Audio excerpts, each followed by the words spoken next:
Magandang araw po sa inyong lahat at muli po welcome po dito sa inyong paboritong programa. Dear Kuya E, itago nyo na lamang po ako sa pangalang Ram. Hindi ko inaasahang sa isang bar ko makikilala ang isang tao na magpapabago sa akin.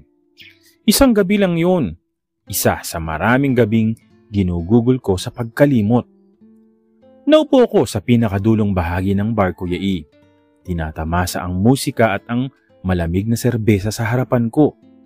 Dumaan ng ilang minuto bago siya umupo sa tabi ko. Matangkad, moreno at may matalim na tingin, pero may kung anong lungkot sa kanyang mga mata.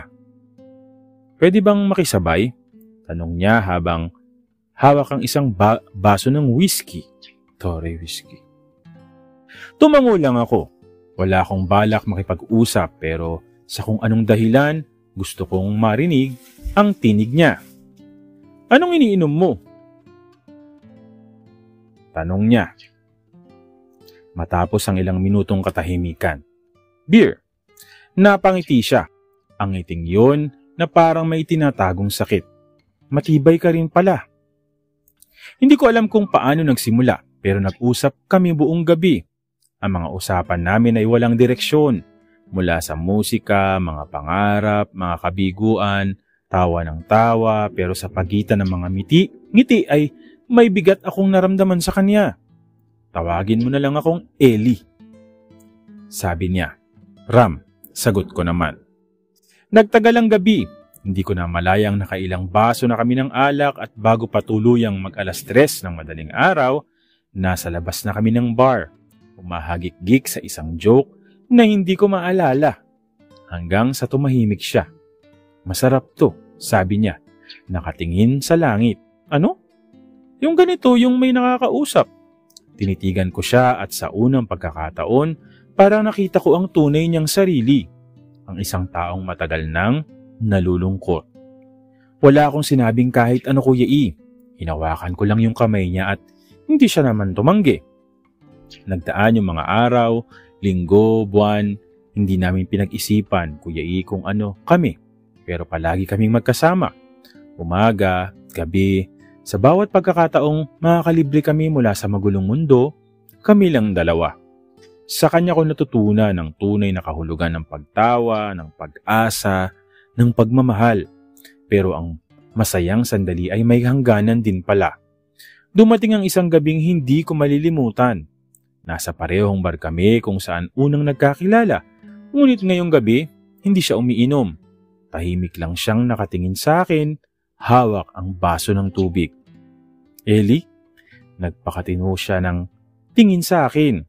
Ram, aalis na ako. Tumawa ako. Pilit na binali, wala ang bigat ng boses niya. Aba, kailan ka babalik? Hindi na. Natigilan ako. Hindi na? Ulit ko. Pilit na inuunawa yung ibig niyang sabihin. Ngumiti siya pero hindi ito yung ngiting na kasanayan ko. Hindi ito yung ngiti niya kapag masaya siya. Napayuko siya. Maigpit na hinawakan ng mga kamay ko. Ram, may sakit ako. At sa isang iglap parang huminto ang mundo ko. Huwag kang magbiro ng ganyan, Ellie. Hindi ako nagbibiro. At doon ko nakita ang kapayatan niya na hindi ko napansin noon. Ang pamumutla sa kanyang balat, ang mga gabing hindi siya makatulog.